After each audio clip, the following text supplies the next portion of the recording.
अमारात की हम बात करते रहे पहले भी, यूएई की क्या कुछ करता रहा है, सिर्फ अपनी ज़्यादा वफादारी साबित करने के लिए अमेरिका से और इज़राइल से अभी भी इसी तरह का एक काम किया है कि कतर का जो एक मामला है उसको उठा दिया है अचानक से, क्योंकि कतर इस वक्त जो है वो अमेरिका और इज़राइल के रडार के ऊपर अब आ चुका है। इस सारी सूरत हाल, इस तनाजुर के अंदर बात करें तो यूएई जो है वो अब कतर के पीछे पड़ गया है। अब ये लोग सब मिलकर जो है वो कतर के पीछे पड़ेंगे। वो कि इनकी पहले भी बहुत ज़्यादा आपस में नहीं बढ़ती थी, क्योंकि इनको टक्कर देने वाला इस पूरे खित्ते के अंदर अरब कोई कंट्री अगर है तो कतर ही है बेसिकली। लेकिन वो इनके रडार पे इसलिए नहीं था क्योंकि उसमें इस तरह की कोई चीज़ कभी हुई नहीं थी। लेकिन अब वो इसराइल के और उसके रडार पर है, तो ये जो है वो अपनी बड़ी वफादारियाँ इसराइल के साथ साबित करने यूएई ने क्या कुछ किया। अदनान भी थोड़ा सा इसको खोल कर बताएं। देखिए, पहले हमें ये समझने की कोशिश करनी कि जो भी कंट्रीज़ के ख़िलाफ़ जब ये गए हुआ मिडिल ईस्ट के अंदर, चाहे वो इराक़ हो, अफ़गानिस्तान हो, ईरान हो, यमन हो, लीबिया हो, इधर सब जगह पे जो है ना डिक्टेटरशिप्स थी, राइट।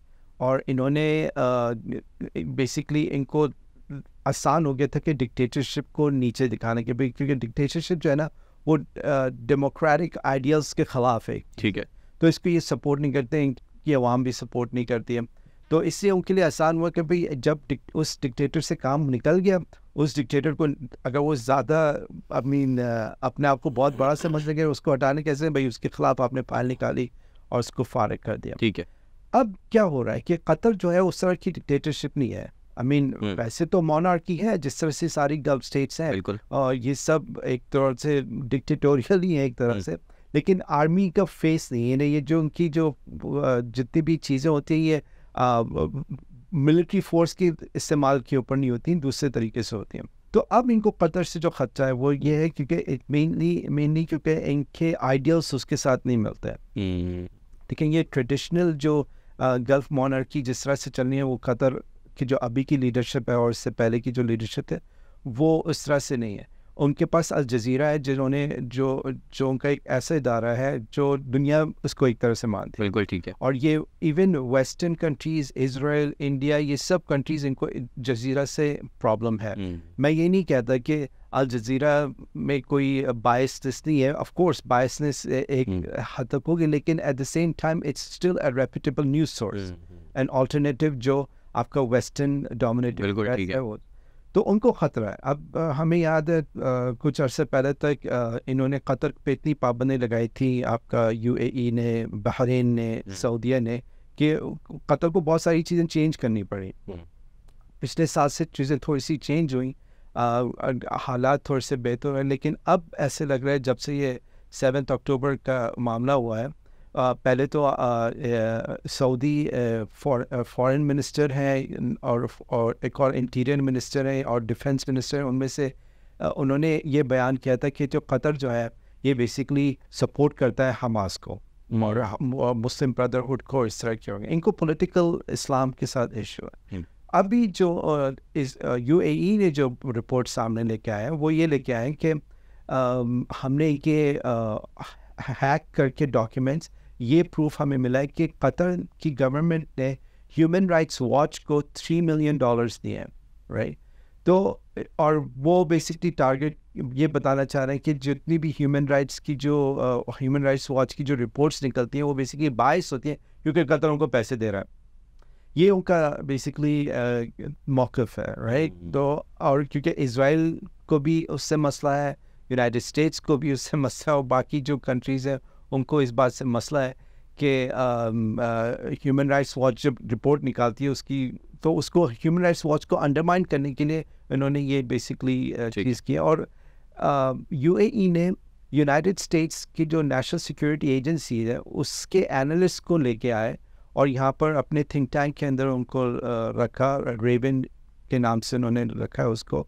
और उनका बेसिकली काम ही यही है कि हैकर्स को इस्तेमाल करें और बेसिकली सर्वेलेंस मेथड्स इस्तेमाल करें। ये बेसिकली सर्वेलेंस मेथड्स वो कह रहे हैं कि हम अपनी क्या कहते हैं देखें कि हमें किससे थ्रेट है, लेकिन इनका जो थ्रेट मेनली ये है कि जो ये जिस तरह से काम कर रहे हैं जिस तरह से ये एक्सप्लॉइट कर रहे हैं, लोगों को बेवकूफ़ बना रहे हैं, ये चीज़ लोगों के सामने ना आए। ये नहीं थ्रेट है, ये थ्रेट नहीं है कि भाई हम जो है अगर कोई अच्छी चीज़ कर रहे हैं हमें प्रोटेक्ट करना, नहीं, मेन थ्रेट ये है तो अच्छा काम करने वाले वो होते हैं। हाँ एग्जैक्टली। तो ये इनको ये थ्रेट है कि हमारे जो झूठ है वो सबके सामने पेंडोरा बॉक्स न खुल जाए, जिस तरह से खुलते रहे। और विकीलीक्स और बहुत सारे और विकीलीक्स, एडवर्ड स्नोडन, एरन फाहमी, ऐसे बहुत सारे नाम हैं। तो इनको सबको प्रॉब्लम ही है, इनको ये अगर कोई चीज़ क्लासिफाइड रखते हैं, कोई डॉक्यूमेंटेशन इससे रखते हैं क्योंकि ये नहीं चाहते कि सच बात सामने 50 साल 100 साल तक सामने चीज़ें आती। भाई जब जाहिर है जब तक लोग जिंदा है उस वक्त के उनको तो पता, पूरी जनरेशन चली गई उसके बाद आएगी तो क्या मतलब, कोई मसला नहीं, कोई मसला नहीं। तो यही चीज़ है, अभी भी यही चीज़ हो रही है। और कतर जो है वो बेसिकली इस मामले में थोड़ा सा उनकी अप्रोच डिफरेंट है और वो उस तरीके से इनको प्रॉब्लम दे रहे हैं बेसिकली, और इनको ये चीज़ अच्छी नहीं लग रही। आई मीन ये सद्दाम हुसैन की तरह नहीं है या कद्दाफी की तरह नहीं है, तो इसको डील करने के लिए they are attacking it in a different way. लेकिन प्रॉब्लम है इनको कतर के साथ, और इस तरह से लग रहा है कि जब ये चीज़ें थोड़ी सी फिजल आउट होंगी, ये कतर के पीछे किसी न किसी तरह से जाएंगे, वहाँ पे भी कोशिश करेंगे रजीम चेंज के लिए। But I mean it's gonna be difficult, I mean इतना आसान नहीं होगा, बट विल सी। वहाँ की चीज़ें बहुत डिफरेंट हैं, इतना आसान कंट्रोल करना उस तरह से है नहीं अभी तक के जो हालात हैं उसके हिसाब से, तो यही लगता है क्योंकि वहाँ की लीडरशिप भी इस तरह से है नहीं कि बहुत ज़्यादा कंट्रोल में आ जाएगी। एक तो वो गरीब नहीं है, सबसे पहले तो ये लोग यही टारगेट करते हैं ना कि पैसे देकर खरीद लेंगे, सबसे पहली चीज़ इनकी ये होती है। दूसरा होता है पावर, और वहाँ का जो पूरा एक ख़ानदान है, जो लीडरशिप है उनकी पूरी, वो सब तो वैसे ही पावरफुल हैं, वो रिच भी हैं। तो अब ये किस तरह से वहाँ पे काम करेंगे देखना नहीं। और उन्होंने अपने आप को एक वर्ल्ड स्टेज पे लेके उन्होंने वो जो फीफा वर्ल्ड कप कहते तो एक ये बेसिकली उनके लिए एक वो स्टंट था। उन्होंने बेसिकली इन्वेस्टमेंट किया अपनी बगा के लिए कि basically people have to know who we are. अब उनको यानी वो कहेंगे कि भाई इनके पास तो म्यूजियम भी है और इनके पास तो ये उन्होंने फीफा को भी ऑर्गेनाइज किया, ये कैसे सद्दाम हुसैन की तरह हो सकते हैं? आई मीन या ये बनाना मुश्किल होगा। हाँ, वैसे इन हालात में इनके खिलाफ केस बनाना इतना आसान नहीं होगा। तो ये एक बहुत बड़ी चीज़ है। और हालांकि इस बंदे ने जिसने ये रिपोर्ट निकाली है, उसने ये भी पॉइंट आउट किया कि कतर जो है वो बेसिकली एक्सप्लॉइट करता है लेबरर्स को। ये सब करते हैं एक्सप्लॉइट लेबरर्स को, यानी सऊदीया भी करता है, यूएई भी करता है, कुवैत भी करता है, बहरीन भी करता है। ये दे ऑल पार्टनर्स इन। सऊदीया के अंदर जितना एक्सप्लॉइट किया गया पिछले कुछ अरसे के अंदर, इवन के पाकिस्तानियों को कितनों को इन्होंने उठा कर वहाँ से फेंका जो सालों से वहाँ पर रहते थे। तो ये एक्सप्लॉइटेशन नज़र नहीं आती। बहरीन के अंदर जो कुछ होता है, अमारात के अंदर जो कुछ होता है लेबर्स के साथ, इवन के इंडिया के अंदर और अमेरिका के अंदर, इजराइल के अंदर भी डेफिनेटली होता होगा, लेकिन ये सब करते हैं। और फिर ये ब्रिटेन के अंदर और फ्रांस के अंदर और यूरोप के अंदर जो हम सुनते हैं खबरें आए दिन कि लेबर्स के साथ ये हो गया और ये हो गया, तो एक्सप्लॉइटेशन जब ये कर रहे होते हैं तब इनको नज़र नहीं आता। नहीं बिल्कुल। और ये छुपाते भी इसीलिए है कि दुनिया को पता न चल जाए कि हम क्या हैं। राइट, डबल स्टैंडर्ड्स हर जगह है। आई मीन हम अगर एक कंट्री की बात करेंगे, हर कंट्री के जो है ना किसी का भी कोई भी साफ नहीं है बेसिकली, सबके हाथ कहीं ना कहीं से जो है ना गंदे हुए हैं, और इसमें सभी शामिल है। यही बात है कि आई मीन यूरोपियन से कम थोड़ी कि आई मीन पूरा अमेरिका जो बना हुआ है आजकल बेसिकली बहुत इसका जो है वो स्लेव लेबर पे बना हुआ है। लेकिन अब दुनिया जहाँ के अंदर इनकी जो स्वेट शॉप्स हैं वो इनको इन्हीं की है, यही हो गया। कहते हैं कि अगर हम नहीं करते तो वो बेचारे भूखे मर जाते, तो एटलीस्ट उनको कुछ तो मिल रहा है। यानी ये इनकी जस्टिफिकेशंस की भी टैक्टिक्स है।